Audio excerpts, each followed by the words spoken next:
Alright, fine. So I come home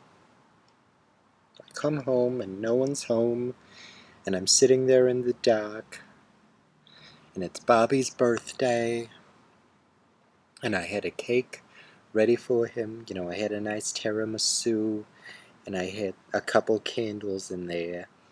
Eh, you know, and I was gonna light the candle. I even actually lit the candles because he usually comes home around like 5 o'clock every night. Sometimes he stays out later, but I said, Bobby, make sure you're home at 5 o'clock. I have a big surprise for you. It's your birthday. And he says, yeah, sure, whatever. He blows it off like he does everything else. Fine, whatever. So, he comes in, and I'm expecting him at 5 o'clock, and he comes in at probably 8:45. And at that point, I'm just fucking pissed. I'm sitting there, my blood's boiling, I'm ready to punch his fucking face in. And he walks in, like with this smirk on his face. With this big smirk on his face. And, I don't even know what to say. Because if I said something, I would literally go off. I would jump on him and I would start clawing at his face. I would start clawing until there wasn't a face anymore. Because that's how fucking pissed I was. Do you understand what I'm saying? Because that's how pissed he gets me. And I don't know how I still do it anymore, but I do. So I didn't know what to say, so I got up and left the room. But not before I gave him the worst look you could ever give a human being. Like he was the scum of the fucking earth. You know what I'm saying? Like he lived on the bottom of my shoes. And I got up and I kind of, huffed and left the room, and I went into my room and slammed the door.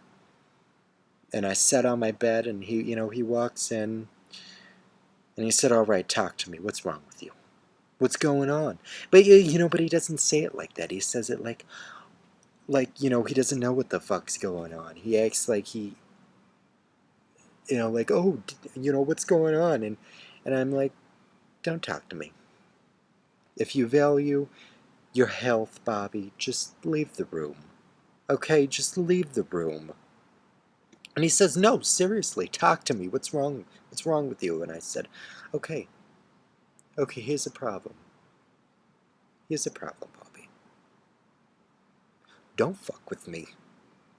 Don't tell me you're going to be home at 5 o'clock. And you don't come home until 8:45. What the fuck is that shit? I don't have to take that from you. And then I dragged him into the kitchen, and I showed him the cake that was on the counter, with the candles all melted down the side, and, waxes all over the fucking kitchen counter, which, by the way, I'm sure I have to clean up as well. But whatever. So he looks at me, and I'm saying, this is what's wrong, Bobby. This is what's wrong with me. Do you ever take any consideration of how I feel? Do you?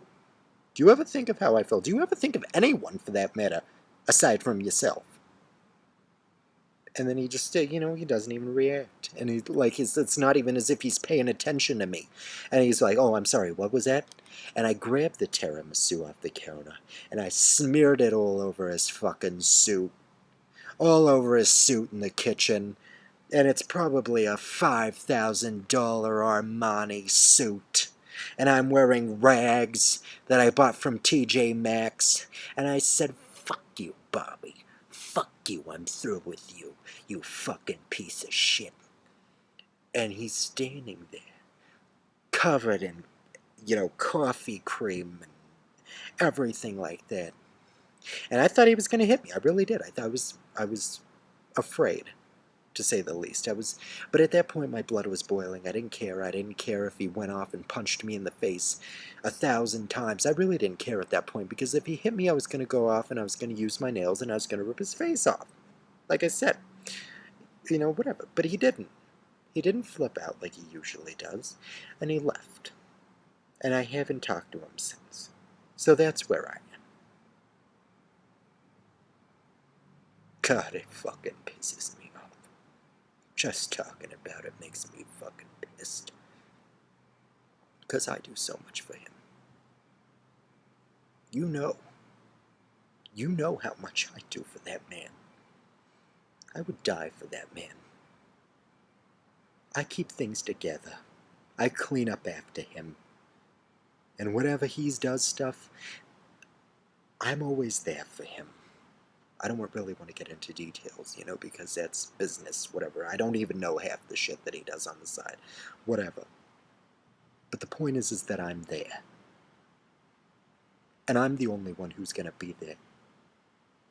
Not all of those other tricks that he's screwing on the side. I'm the one who's going to be there for Bobby. Always. And no matter how upset he gets me, no matter how upset that man gets me, I will always love him. And I will always be there for him.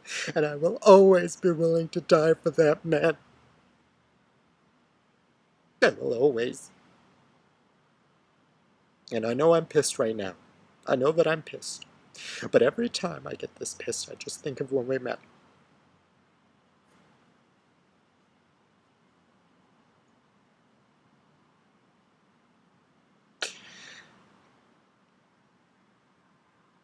I just think of when we met. And how magical it was. And how when he took me out on my first date, and we were both in high school, and he took me to Lucille's, which was the big fancy restaurant at the time, it just had opened, and he made me feel so special, he made me feel so pretty, and I wore the most beautiful gown you could imagine, and he told me how beautiful I was. Those times were special to me. Those times were special for me.